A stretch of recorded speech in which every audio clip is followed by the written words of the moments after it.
Slouch down, straight. In your house. Alright, everybody. Welcome back.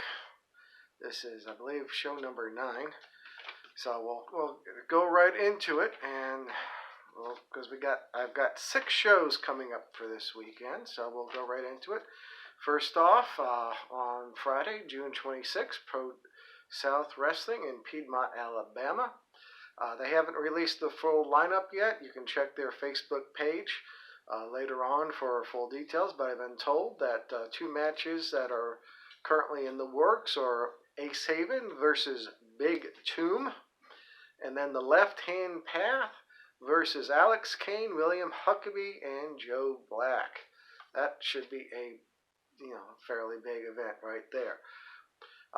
The last show, I live streamed that. Apart from some sound issues, it was a very good show. Now it's technology. You can't figure out everything, otherwise you'd be the WWE. But it was a very good show. I enjoyed Shane Knowles and James Hardy on commentary. A nice little back and forth they had throughout the night. And the camera work was fairly good as well. My live stream didn't glitch, so hopefully yours won't either, but it was just me. So that was my review from last Friday's show, and I'll probably be looking at it again this Friday. So I'll be looking to see the Left Hand Path versus Alex Kane, William Huckabee, and Joe Black. And on Saturday, I've got 2 shows, both in Georgia. That's the 27th. I've got Renegade Championship Wrestling in Chatsworth, Georgia. The matches that I have found so far, I've got Landon Priest with his manager Logan Chase versus Brian Rivers, and Chris Crunk versus Brandon Collins of the Illuminati. They have a new heavyweight champion, and CJ Holloway won at the last show, so congratulations to CJ. I don't know what he's getting matches on that. I haven't seen anything. Hopefully they will update their promotion page fairly soon. The other show I have on Saturday is the KLT promotion in Rome, Georgia. Easy for me to say. That's Jack Lord's outfit. The one announced match that I have is the champion Johnny Chaos versus Gravedigger in a cage match. And apparently Jay Bird will also be in attendance. That's the only information I had so far. That's on their Facebook page. Please, they may have, by the time this gets shared around a few times, they might be updated. Please check out their Facebook page for further details. In June 28th, that's Sunday, I've got 2 shows, both in Tennessee. I have the Revolutionary Wrestling Alliance presenting Mayhem in Maryville. That's in Maryville, Tennessee. Chase Stevens, Blanco Loco are going to be in attendance. A Battle Royal, Women's Wrestling, and more. Beforehand, there's a Rob Killjoy seminar. So if you look up Revolutionary Wrestling Alliance on Facebook, they'll have more details and hopefully some lineups fairly soon. The other show that's in Tennessee is Pro Wrestling Mixtape in Ardmore, Tennessee, titled Can't Be Saved. Appearing will be Donnie Janela, Derek Neal, Adam Priest, Chris Crunk, and Daniel Perez.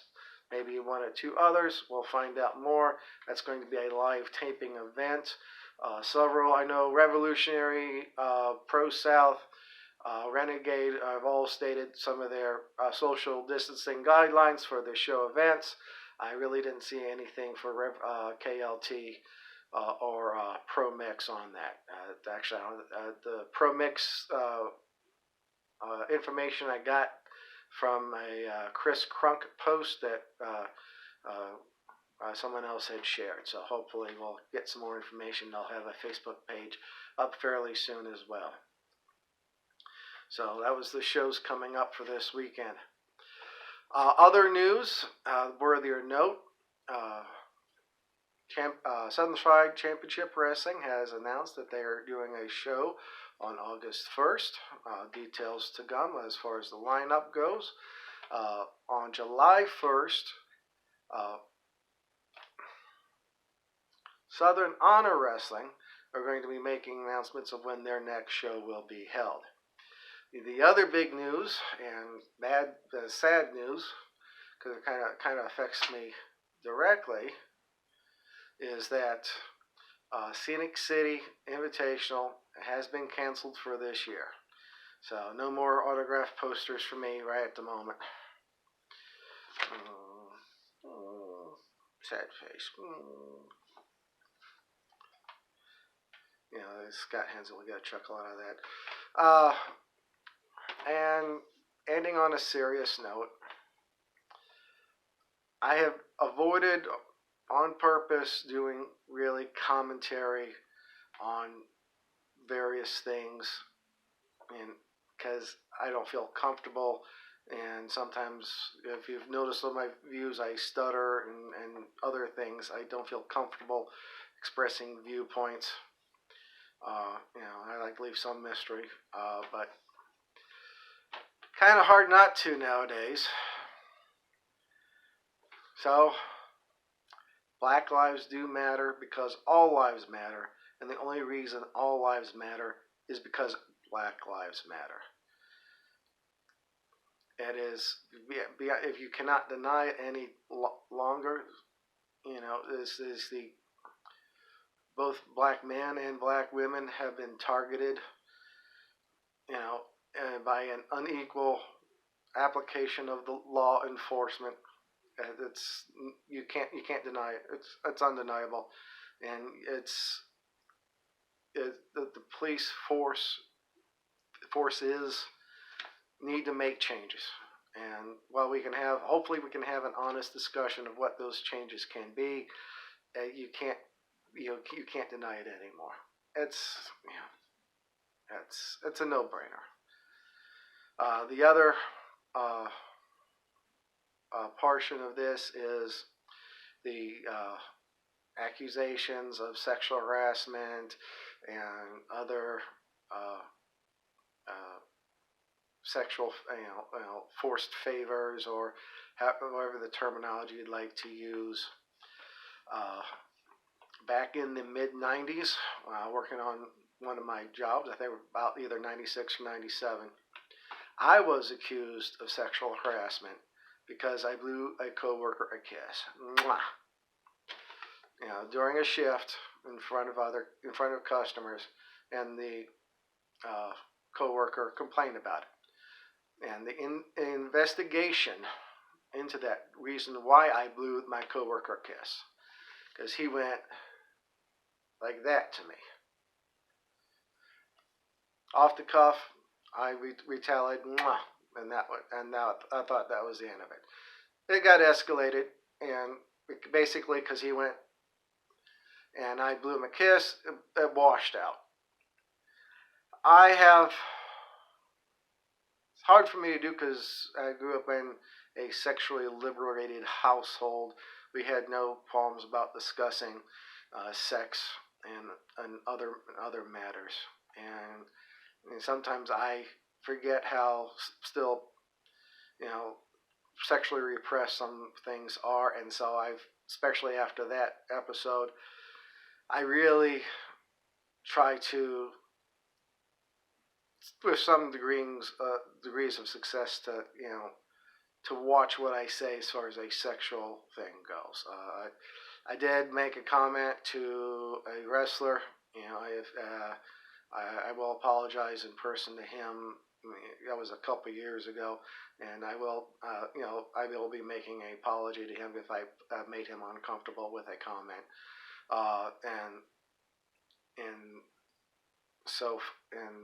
But I don't off the top of my head if I have offended anyone else out there with setting sexual innuendos. I do apologize in advance. If you have any questions, please contact me or message me, and I'll be happy to discuss with you, either face to face or over the phone. But it's hopefully, my question, platinum, and he had a great video on that. Ask Platinum number 4, I believe. And my question was: is this the pattern? All this was generational? I learned it from my trainer because he learned it from his trainer. He learned from his trainer. The whole training system, agreed, is about control, and hopefully people will be more aware of that, and not necessarily censoring your own speech, but be aware of what you say, how you say it, and who you say it to. It could ruin your life. It really has. It's going to be hard for some of these men, and it was actually some male wrestlers accused some female wrestlers, of unwanted sexual advances, and so we need to be better, both as a person and as a collective group, to be aware. And I would hope that things can improve rather quickly.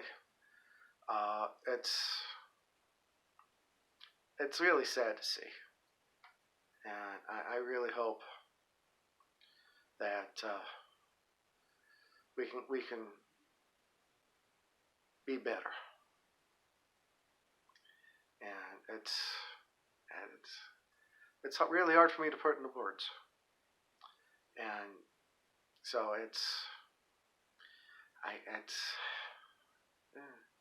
I don't want to leave on a downer, but I just want everyone to, I miss my friends. I miss socializing with everyone. It's the only really socializing I have, apart from work, and work doesn't.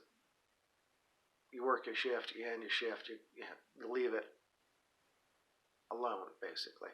So I miss going out to the shows. I miss hanging around with both the people in the crowd and the people backstage, joking and laughing where appropriate, where we can, and making fun of what I miss.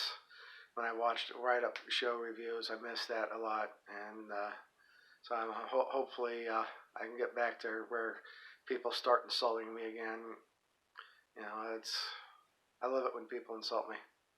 I do. That way, when I insult them back, they get shocked. But I'll leave it right there. Please be better. Please be safe out there. Like I said, if you're a promotion, please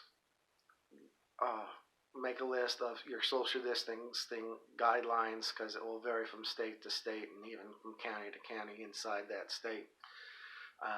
Like I said in the last video, use the gray matter.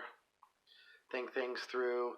Don't think about an hour. You have to think about things a minute, an hour, or a day from now, but you also have to think a week, 2 weeks, a month, 6 months, a year from now. You have to have a plan on what you like to do, and then adjust the plan as it goes through. Like the famous Mike Tyson quote: "Everyone has a plan until they get punched in the mouth." So right now, everyone has been basically punched in the mouth, and we'll see who has the glass jaw and who doesn't. Take care. We love you. Bye-bye.